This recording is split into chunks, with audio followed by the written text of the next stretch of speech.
Welcome to Baby Boomer Tales. This is Jim. I'm so glad that you're here with me today. Let's get started. This episode is called My Vehicles. Now, I've never been a car guy, although in the latter part of the 20th and now in the 21st centuries, you have to have a car to get anywhere. Everything's very spread out, so you have to have a car. And I never was one to put too many model cars together or have pictures of cars up on my bedroom wall or any of that. But I did put a couple model cars together, mainly because my friend Wayne liked to put models together. So once in a while I put one together so we'd have something in common. There were a couple cars I really kind of dreamed of having when I was pre-16. And about the time I turned 16, the opportunity came to get one of those, and that was an MG Midget. This guy I knew was selling his, so he let me take it for a spin, and I immediately drove it up to the house, and my dad was home for lunch, and I tried to sell him on me owning that, and my mom said you'd get killed driving that thing. It was a little convertible, if you remember those things. Very small car and kind of fast. My dad backed her up, and there was no argument. I became angry, but had to give in since I had no money. They had the purse strings, and they weren't letting go of them for a MG Midget for me. The other car I always wish I had and dreamed a little bit about was a Plymouth Barracuda. Do you remember those? They had a big back window, slanted back. The window went from side to side and all the way back. I thought that was the coolest car. I really didn't study up on the size of the motor or how fast it went, any of that. I didn't care if it was a muscle car or anything. I liked that window, I guess. Well, I never owned either one of those. When I was about 14, the Ford garage there in town had an auction one night, and my dad bought an old station wagon with a 3-speed on the column. And his whole reason for buying it was to teach us kids how to drive a 3-speed, how to drive a car. The way my dad usually taught you was, he said, just go do it. So he drove it up to the farm road behind the airport road there. Got out, showed us how you push in the clutch. There's 3 on the column. How you went from reverse down to first, up and over and up for second, and down for third. And he says, okay, don't wreck this car, don't hurt yourselves, there you go. And I think John was probably about 11, so Don would have been about 9, and I was about 14. And we learned how to drive a 3-speed with that old car. Dad didn't own it very long. We probably ran into something I can't even remember. But I do remember driving it, and I remember the night he bought it there at the Ford garage auction. My parents owned a 1963 Ford station wagon. Well, by the time I got to be 16, I was wanting to drive, and they did buy a new Chrysler 300 car. And so I kind of inherited that station wagon, and I went everywhere in that station wagon. Absolutely everywhere. It was a white station wagon. You could see me coming for miles. Well, we lived next door to the folks that owned the Ford garage. And my dad always bought Fords until that Chrysler. And that Chrysler, the reason he bought that was my mother's uncle owned a Chrysler dealership in a town about 90 miles away. And so that was the fanciest car we ever had. We'd always had station wagons before that. But I was only allowed to drive it one time, and that was for my senior prom. And what I had to do is I had to go pick the girl up, take her to the prom, then after the prom come home immediately and trade cars into my old station wagon. I'm amazed they let me drive it that far. I drove that station wagon everywhere. When I got about 19 years old, I sold it at one of those car lots that yells out on their sign, cash for your car, and I really got took. I thought I needed the money at the time, and I don't think they gave me much money for that car. That was a good car. Well, so then all of a sudden I was carless. I'd stopped hitchhiking after a while and I needed a car. So I went back to the Ford garage and bought an old station wagon from Fred. And that car quit on me on my way back to Denver. Called my dad, and my brother John and him came and pulled it back to town, and Fred gave me a refund. He was real good like that. He was one of the easiest guys to trade with you ever knew. And he was busy, and he prospered because of it, I am sure. Well, that old Ford station wagon kind of left me walking again. And somehow, some way, I ended up buying a Volkswagen Karmann Ghia. Do you remember those things? They weren't a Bug, but they were small like that with the engine in the back, just like the Bug. And I remember I bought it, and I took my girlfriend for a ride, and it was in the wintertime. And I turned on the heater, and the exhaust started coming into the car. And I guess that was Volkswagen's idea of a heater, at least that car. You could about get asphyxiated trying to not freeze to death. So I didn't own it but a couple weeks, and I traded it for a brand new Toyota Corolla. Now I had a job. It was a pretty good job, and I passed the credit. I think my dad may have had to co-sign for me. First thing I did was I went down to the stereo 8-track tape store and bought a new 8-track player and had him put it in to the car. I didn't just want AM radio. And so now I had me a brand new 8-track player in my brand new car. And I'd go to the park and I'd play Frisbee, and I'd have that 8-track tape player playing with the doors open. I had speakers in the doors and just played Frisbee, listening to music, and thought everything was all well and good in the world. Well, one thing I was raised doing that for some reason I neglected with this car is we always had to change our oil every 3,000 miles. And I just kind of blew it off. Didn't change the oil. Pretty soon I wasn't working my good job, and long story short, my brother Don inherited that car. And one time right before that, I got in a wreck in that car. I was going around a corner in the middle of the night on icy slick roads, and I met a car, and it started spinning circles, donuts right in the road. And there was nothing I could do except tell the girl that was with me to hold on, and we crashed, and it was his fault, and he got a ticket. But then the judge said since the guy was from Texas, he wasn't used to driving on slick roads, and he forgave the ticket. And so then I had an insurance problem, and we fought with them for a while, and I think we did finally win, got the car fixed.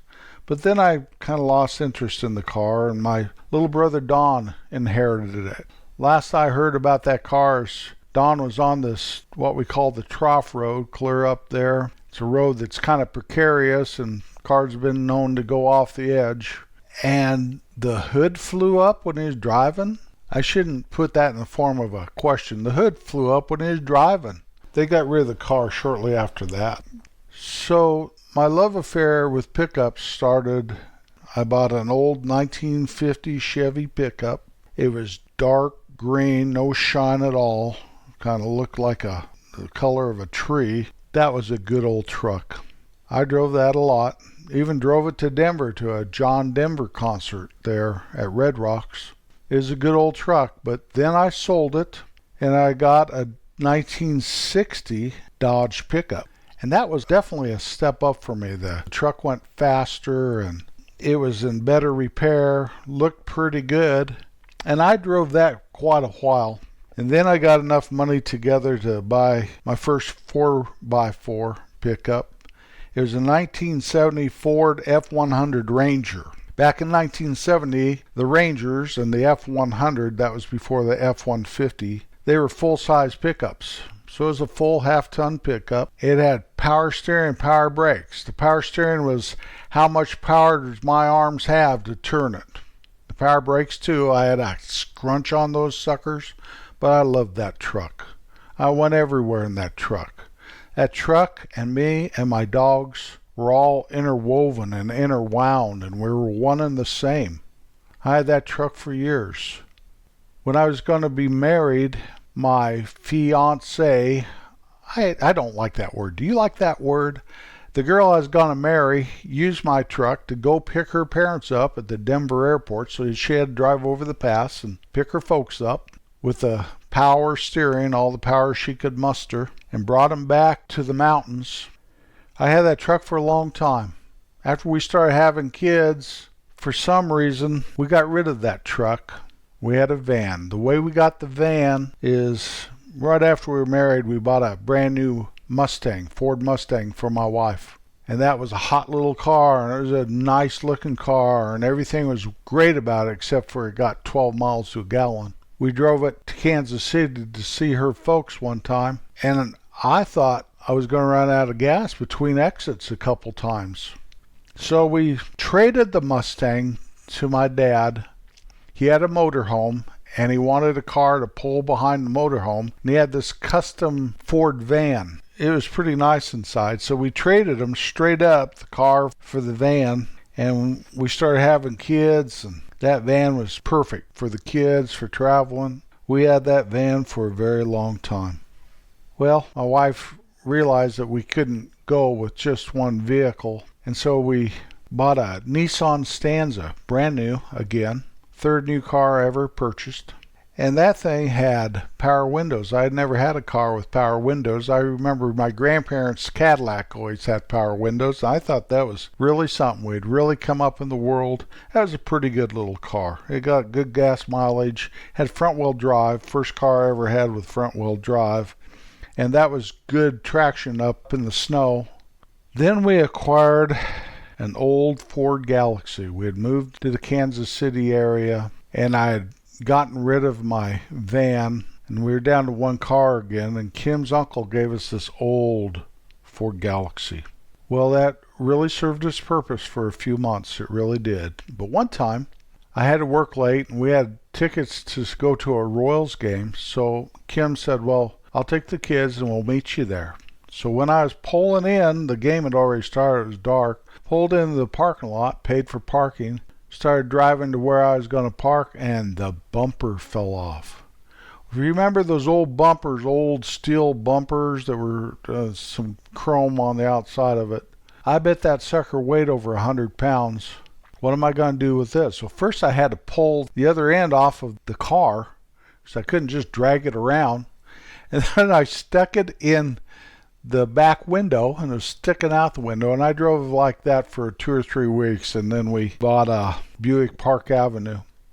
It was used. Some old people had just traded it in. It was a nice car. First car I ever had with air conditioning. Back in the mountains, no one ever had air conditioning in their cars back then. I certainly didn't. We moved to Kansas, and I couldn't believe how hot it was. And the 460, 4 windows down, 60 miles an hour air conditioning was just not enough. So as time went on, we got a Plymouth Voyager minivan, traded in the Park Avenue. My wife loved that minivan. Informed me that she would always drive a minivan. Okay, if that's what you want. I mean, we were hauling kids around and everything. That's great. In the meantime, my parents had given me a Chevy van that was all custom again. They didn't need it. They didn't want it. And it really didn't run very good. It really needed a complete tune-up. And I didn't know really what to do with it. I had 2 cars. And it was just sitting out in the street. I tried to drive it once in a while. It was nice. So I talked with my dad, and I told him I think I'm going to sell it. And he said, that's fine. So he had a for sale sign on it. And this guy I knew, him and his wife came. And I always liked his wife, but I never really much cared for him. He was a little bit arrogant. And he said, why don't you give us that van? We really need a vehicle. So I thought about it, and I looked at him. I looked at her. I looked at her again. Talked with my wife. And we gave him that van. Turns out, a couple days later, I found out that he went straight down to a car dealer and traded it for a brand new car. I was very angry with him. But like I always say, and I need to listen to myself so often, when you give it, you give it. It's no longer yours. So I've forgiven him and moved on. After my parents passed away, they had 4 vehicles. And when it came time to start distributing some of their stuff, I got my dad's Ford Escort. Now, he used it to go around and collect rents. He learned that trick from my grandpa. Leave the nice car in the garage and go collect rents with the old car. So I drove that car to work for years, but it had no air conditioning. And I think I only did it because I had this fond attachment to the memory of my folks. Finally, I gave that old Escort away. It was a good old car, but it wasn't a car for here. It had no air conditioning. You have to have air conditioning here. You can always tell the cars that don't have air conditioning or the air conditioner's broke because their windows are down in the summertime. We traded my wife's Plymouth Voyager for a 2000 Jeep Grand Cherokee. It is by far and away the nicest vehicle we've ever owned, even much nicer than that Park Avenue. It had all the bells and whistles. It had 20,000 miles, and the guy had traded it for a Cadillac Escalade, and it served us for 250,000 miles. That was such a nice car, and I really hated to trade it in, but it was starting to fall apart at 250,000 miles. I think I take after my mother like that. I become attached to some of these vehicles. That's my mom shining in me and not my dad for sure. I had a 1997 Ford F-150. It was nice looking. But after a few thousand miles, it was wearing the tires, so I went down to get a line, and people told me, hey, you need to take this to a frame shop. I go, what do you mean? I said, take it to the frame shop, let them figure it out.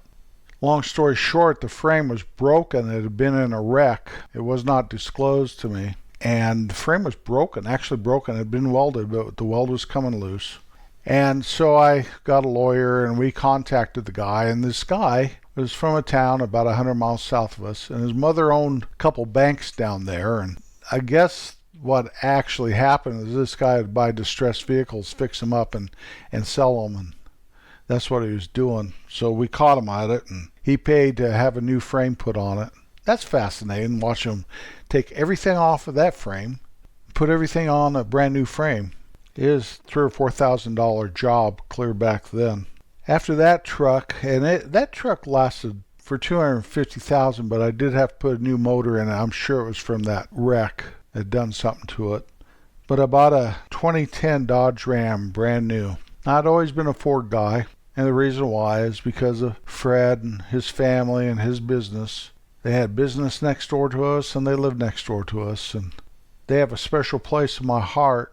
But all of a sudden, I went looking for Fords, and I couldn't buy a several-year-old Ford for what this new Dodge cost me, so I bought the Dodge, and it's been a good truck. And then the Cherokee finally wore out, and my wife bought a Chevy Escort. She lets me know about it periodically, how that car is not that Grand Cherokee at all. I'm sure we'll have to buy some more cars in our lifetime. I don't drive as much as I used to. I'd take care of them like nobody's business. My dad trained me to check the oil every morning and change the oil every 3,000 miles. Well, I don't check the oil every morning anymore. These cars are a different breed than when he was young. But I do change my oil every 3,000, even though the owner's manual says 5,000. I don't care. 3,000 it is, Dad. I want to thank you for listening to our podcast. If you enjoyed, I ask that you please share it. I would appreciate it. You can access our webpage at babyboomertales.com. There are links to our Facebook page, Google Play Music, YouTube, Apple Podcasts, and many more links where you can listen to our podcast. Kindness is a choice. Choose kindness, if you will. You'll be glad you did. I'll be back next Wednesday.